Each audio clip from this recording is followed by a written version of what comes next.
अनुसूचित जाति मोर्चा के इस बड़े सम्मेलन में जहां आप सब लोग इतनी बड़ी संख्या में आए हैं, उसमें भाग लेने का सौभाग्य मिला है। आप सब लोग इतनी बड़ी संख्या में इस कार्यक्रम में शामिल हुए, सबसे पहले तो आप सबका हार्दिक अभिनंदन है, स्वागत है। मित्रों, अभी योगी जी ने आपके सामने अनुसूचित जाति मोर्चा के लिए और अनुसूचित जाति मोर्चा के माध्यम से जो हमारे कार्यक्रम चले थे उसके बारे में जहां तक जिक्र किया, तो साथ ही साथ आदरणीय मोदी जी के नेतृत्व में जो हमारे अनुसूचित जाति भाइयों और बहनों के लिए योजनाओं के बारे में भी उन्होंने चर्चा की। उन्होंने आपको बताने का प्रयास किया कि किस तरीके से हमारे भाइयों के लिए, बहनों के लिए मुख्य धारा में शामिल होने के लिए किस तरीके के कार्यक्रम चलाए गए, इसके बारे में भी उन्होंने चर्चा की। मैं यहां एक बात जरूर आपको बताना चाहता हूं, लंबे समय तक भारत की राजनीति को मैंने देखा है। लंबे समय तक जब कांग्रेस पार्टी ने देश का शासन चलाया, तो उन्होंने अपने शासन काल में हमारे दलित भाइयों को, हमारे अनुसूचित जाति के भाइयों को कभी भी मानवता की दृष्टि से और इंसानियत की दृष्टि से उन्होंने नहीं देखा। जब भी उन्होंने देखा तो वोट बैंक की राजनीति के ध्यान में रखकर उन्होंने हमारे दलित भाइयों का, हमारे अनुसूचित जाति के भाइयों का वोट लेने का उपक्रम समझा। ये इनके प्रकार समाज से अलग रख करके किस तरीके से उनका उपयोग किया जा सकता है सत्ता को हथियाने के लिए, इसका उपकरण बना करके कांग्रेस पार्टी ने आपको देखने का नजरिया बनाया। लेकिन भारतीय जनता पार्टी जो वैचारिक पार्टी है, हम सत्ता में थे या नहीं थे, हम सत्ता के नजदीक भी नहीं थे, तब भी हम लोगों ने एकात्म मानववाद की दृष्टि से ये कहा था कि जब तक समाज के अंतिम पायदान पर खड़ा व्यक्ति का भला नहीं होगा, तब तक देश तरक्की नहीं करेगा। ये हमने 51 और 52 में कह दिया। हमने उसी समय कहा था कि समाज में वंचित, पीड़ित, शोषित, दलित, जिसको लोगों ने वोट बैंक की राजनीति से देखने का उपकरण समझा है, जब तक उसको हम प्रथम पंक्ति में लाकर नहीं खड़ा करेंगे, बराबरी का हाथ नहीं बढ़ाएंगे, तब तक समाज आगे नहीं बढ़ सकता है। ये भारतीय जनसंघ और भारतीय जनता पार्टी ने कहा, और इसीलिए कांग्रेस ने नहीं, भारतीय जनता पार्टी ने अंत्योदय का कार्यक्रम चलाया। उस समय कांग्रेस पार्टी बोलती थी ये अंत्योदय क्या होता है, अंत्योदय क्या होता है। तो उस समय हम लोगों ने कहा था जब अंत का उदय होगा तभी भारत का उदय होगा, तभी भारतीय समाज आगे बढ़ेगा। और मोदी जी ने उसी को आगे बढ़ा करके कहा, सबका साथ, सबका विकास, सबका विश्वास, सबका प्रयास। जब सबकी चिंता होगी, जब सबके प्रयास चिंता होगी, जब सबका विश्वास मिल पाएगा और जब सब लोग मिलकर के साथ आएंगे, तभी समाज का विकास होगा। इस बात को ध्यान दें। मित्रों, मैं यहाँ पर एक बात और आपको ध्यान दिलाना चाहता हूँ। कांग्रेस के नारे हमेशा खंडित करने वाले हैं, और भारतीय जनसंघ और भारतीय जनता पार्टी का उद्देश्य हमेशा हमेशा सबको समाहित करने वाला योजना लेकर के चले, ये भी हमको ध्यान में रखना चाहिए। और इसीलिए हमने कहा सबका साथ, सबका विकास, सबका विकास।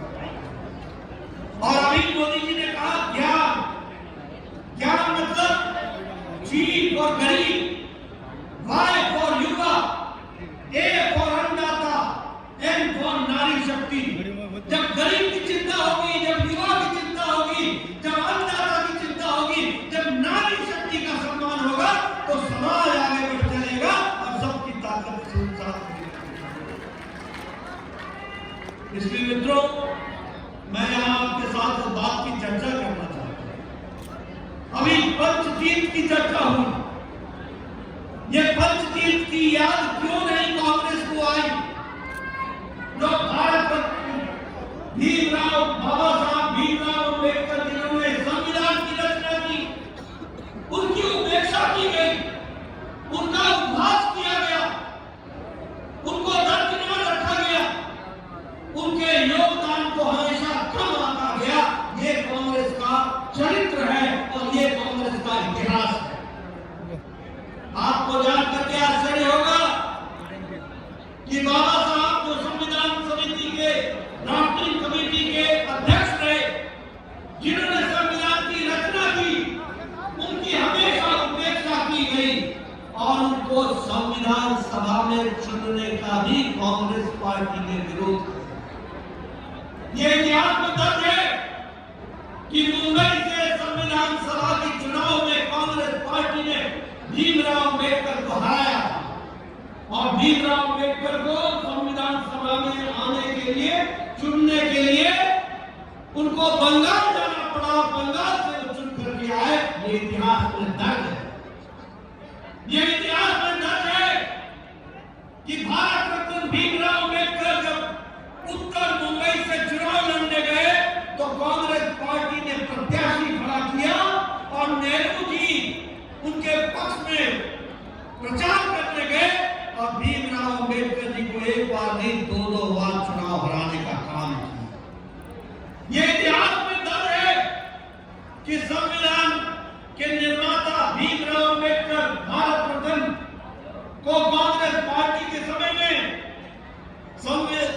संसद के अंदर उनकी तस्वीर लगने की ये जगह की कमी पड़ गई, जगह की कमी। ये इतिहास में दर्ज है कि कांग्रेस पार्टी के शासकों ने कहा कि नहीं, यहाँ पर हमारे लिए संसद में भीमराव अम्बेडकर की चित्र लगने के लिए जगह की कमी है। ये जब जनता दल की सरकार आई तब जाकर के काम हुआ।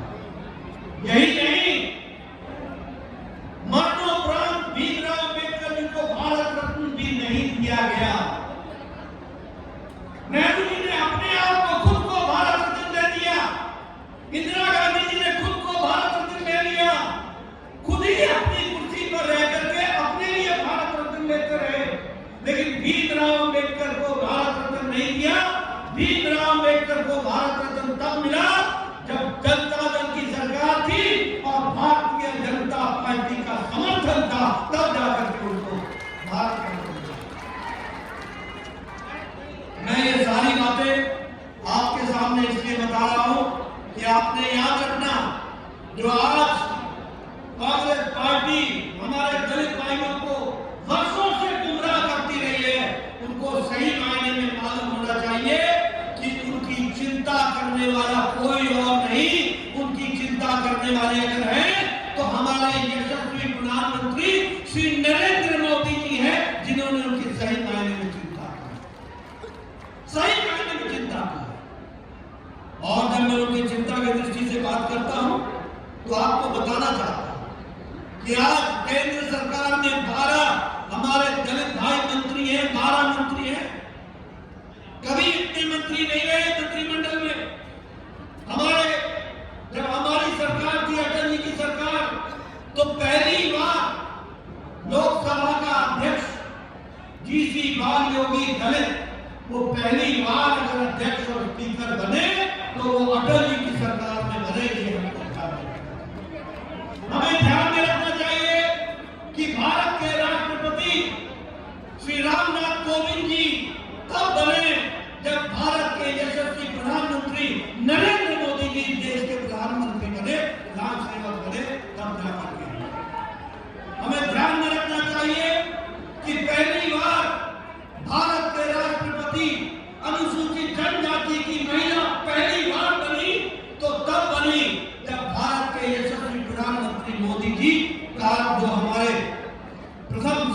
में उनके नेतृत्व में बनी। और मैं ये भी बताना चाहूंगा कि हम लोगों ने चिंता की, मोदी जी ने चिंता की कि हम सिर्फ नारों में विश्वास नहीं करते हैं, हम सही मायने में दलितों की तस्वीर और तकदीर बदले इसकी चिंता करते हैं। और जब हम कहते हैं कि सही मायने में बदलना चाहिए तो योजनाओं के माध्यम से उनको आत्मसात करने की कोशिश करें।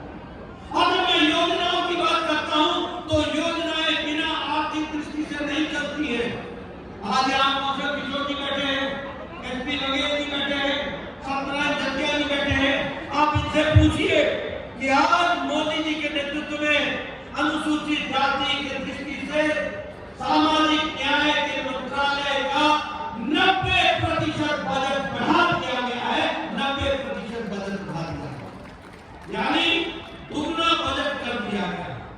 और इतना ही नहीं, अनुसूचित जाति अभ्युदय योजना के तहत 31,000 गांवों को लिया गया, 31,000 गांवों को, और 31,000 गांवों में 35.5 लाख लोगों की चिंता की गई है ताकि उनकी जीवन सुधर सके, ये सब जान सके।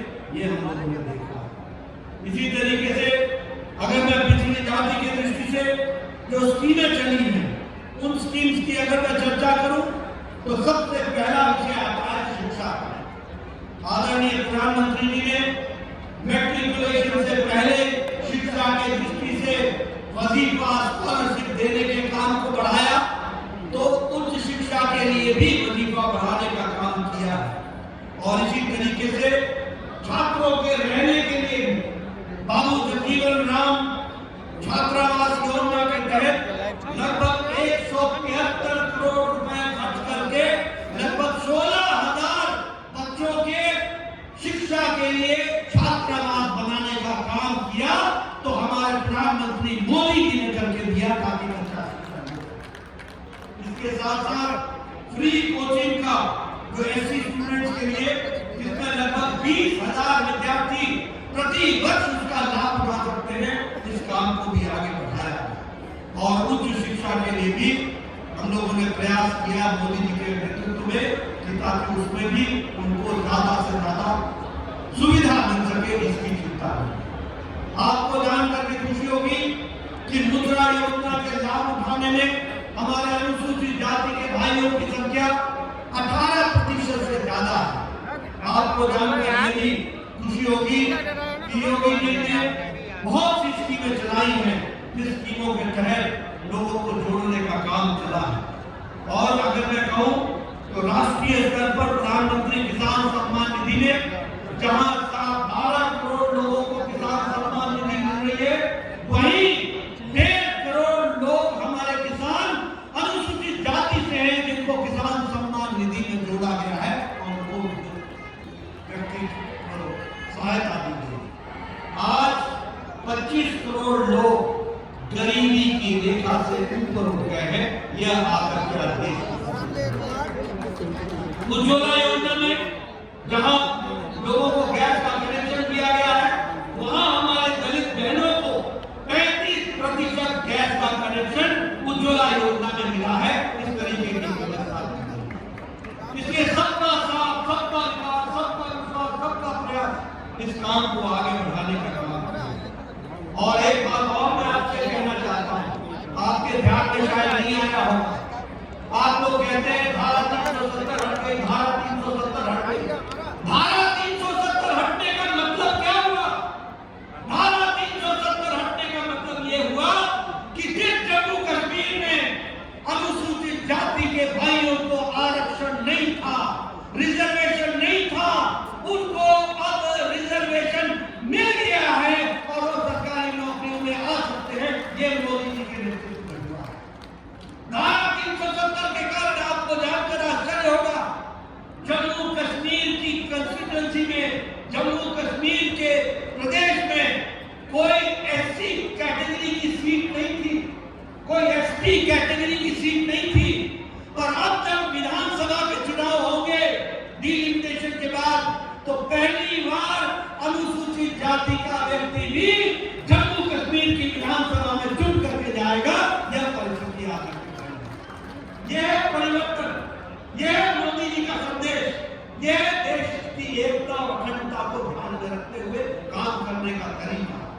ये है मजबूत भारत को आगे बढ़ाने का तरीका, यह भी हमको ध्यान में रखना चाहिए।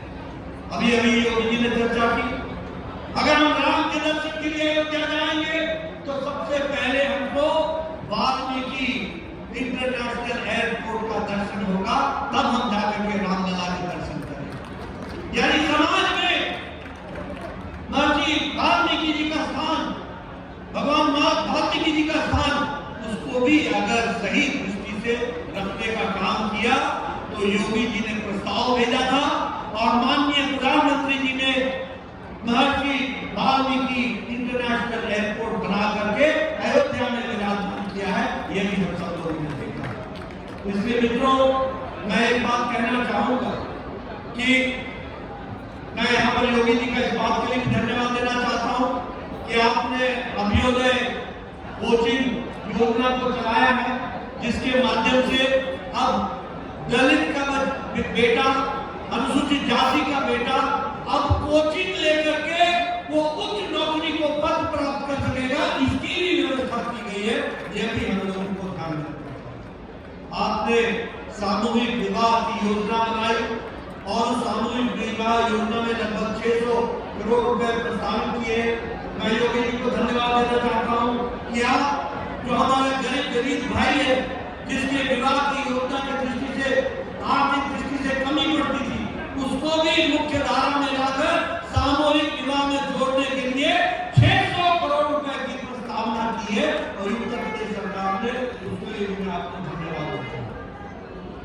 मैं यहाँ एक बात और आपको बताना चाहता हूँ कि आदरणीय प्रधानमंत्री मोदी जी के नेतृत्व में जहाँ देश आगे बढ़ रहा है, वहीं हर दृष्टि से उस विकास का फल आप तक पहुंचे, सब तक पहुंचे, इसकी चिंता की जा रही है। ये सारी योजनाएं गांव, गरीब, वंचित, पीड़ित, शोषित, दलित, महिला, युवा, किसान सबको ताकत दे सके, इसको ध्यान में रख करके किया गया है। और इसीलिए प्रधानमंत्री गरीब कल्याण अन्न योजना हो, प्रधानमंत्री किसान सम्मान निधि हो, उज्ज्वला योजना हो, उजाला योजना हो, सौभाग्य योजना हो, प्रधानमंत्री आवास योजना हो, जलीय जीवन योजना हो, ये सारी योजनाएं भारत के आम आदमी को जो पिछड़ गया था उसको मुख्य धारा में लाने का काम कर रही है और देश आगे बढ़ रहा है मोदी जी के नेतृत्व में। ये भी हमको ध्यान रखना चाहिए। मैं आपसे ये बताना चाहता हूँ कि आज मोदी जी के नेतृत्व में देश ने 11वें नंबर की अर्थव्यवस्था से छलांग लगाकर 5वें नंबर की अर्थव्यवस्था में भारत बन गया। आपको जानकर खुशी होगी, आपका आशीर्वाद 2024 में मोदी जी को फिर से मिलेगा। यहाँ भी हम 80 की 80 सीटें आपके आशीर्वाद से कमल खिलेगा और भारत में, देश में, दुनिया में 3रे नंबर की अर्थव्यवस्था बन जाएगी। इसको भी हमको ध्यान रखना है। मित्रों, जैसा मैंने बताया आपको कि ये प्रधानमंत्री गरीब कल्याण अन्न योजना के कारण आज 25 करोड़ की जनता गरीबी की रेखा से ऊपर उठ करके आ रही है, यह प्रसिद्ध याद है। और इसीलिए मैं आप लोगों से निवेदन करना चाहता हूँ, आपसे मैं कहना चाहता हूँ कि आप इन सारी बारीकियों को गहराई से समझें। मैं आज इंडी अलायंस की बात नहीं करना चाहूँगा, मैं कोई कांग्रेस पार्टी की चर्चा नहीं करना चाहूँगा। एक बात आप ध्यान में रख लो, ये चाहे इंडी अलायंस हो, चाहे कांग्रेस पार्टी हो, इनको आपसे कोई लेना देना नहीं है, इनको गरीब जनता से कोई लेना देना नहीं है, इनको अनुसूचित जाति की जनता से कोई लेना देना नहीं है, इनको दलित भाइयों से कोई लेना देना नहीं है। इनको लेना देना है तो सिर्फ अपने परिवार को बचाने से इनका मतलब है, इससे ज्यादा इनका कोई मतलब नहीं है। आप बताइए, जम्मू कश्मीर में फारूक अब्दुल्ला और उमर अब्दुल्ला परिवार की पार्टी है कि नहीं है? बताइए, है कि नहीं है? आप बताइए, जम्मू कश्मीर में उमर अब्दुल्ला, मुफ्ती मोहम्मद और महबूबा मुफ्ती परिवार की पार्टी है कि नहीं है? आप बताइए, पंजाब में प्रकाश सिंह बादल, सुखबीर सिंह बादल सांसद परिवार की पार्टी है कि नहीं है? आप बताइए, हरियाणा में चौटाला परिवार की पार्टी है कि नहीं है? आप बताइए, उत्तर प्रदेश में अखिलेश, डिम्पल, मुलायम परिवार की पार्टी है कि नहीं है? आप बताइए, बिहार में लालू, राबड़ी, मीसा, तेजस्वी, तेज प्रताप परिवार की पार्टी है कि नहीं है? आप बताइए, बंगाल में पीसी, भाईपो, बुआ, भतीजा, अभिषेक, ममता परिवार की पार्टी है कि नहीं है? आप बताइए, तेलंगाना में केसीआर, केटीआर, कविता, भाई, दामाद, बेटा, बेटी परिवार की पार्टी है कि नहीं है? आप बताइए, तमिलनाडु में करुणानिधि, स्टालिन, उदयनिधि स्टालिन परिवार की पार्टी है कि नहीं है?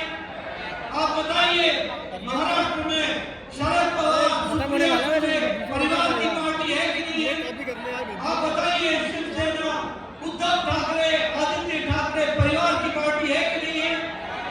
आप बताइए, राहुल गांधी, प्रियंका गांधी, सोनिया गांधी परिवार की पार्टी है कि नहीं है? आप बताइए, राहुल गांधी और सोनिया गांधी बेल पर है कि नहीं है? आप बताइए, अखिलेश के खिलाफ गोमती फ्रंट का केस चलता है कि नहीं चलता है? लैपटॉप का केस चलता है कि नहीं चलता है? आप बताइए, लालू के खिलाफ चारा घोटाला चलता है कि नहीं? आप बताइए, जमीन के बदले नौकरी का घोटाला चलता है कि नहीं? आप बताइए, ममता के खिलाफ, ममता के मंत्री भ्रष्टाचारी है कि नहीं है? उनके घरों से नोट की गड्डियां निकली कि नहीं? आप बताइए, ये केसीआर की बेटी कविता पर केस है कि नहीं? आप बताइए, ये भ्रष्टाचार में सारे लगे हैं कि नहीं? ये कांग्रेस पार्टी और ये इंडिया अलायंस, ये परिवार को बचाने की पार्टी और भ्रष्टाचार के खिलाफ मोदी जी का जो मुहिम चल रहा है उससे बचने वाली पार्टियां हैं। ये या तो बेल पर है या जेल में है, इसको आपको मैं एक नाम लेना भूल गया। बताइए, केजरीवाल के उप मुख्यमंत्री सिसोदिया जेल में है कि नहीं? आप बताइए, केजरीवाल ईडी के नोटिस से बच रहा है कि नहीं? इनको आपसे मेरा निवेदन है, इनको जेल और बेल की यात्रा में लगे रहने दीजिए।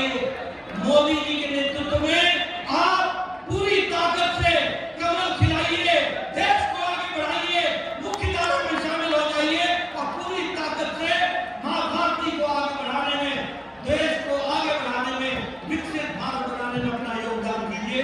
आपने मेरी बात शांतिपूर्ण ढंग से सुनी, आपका बहुत बहुत धन्यवाद।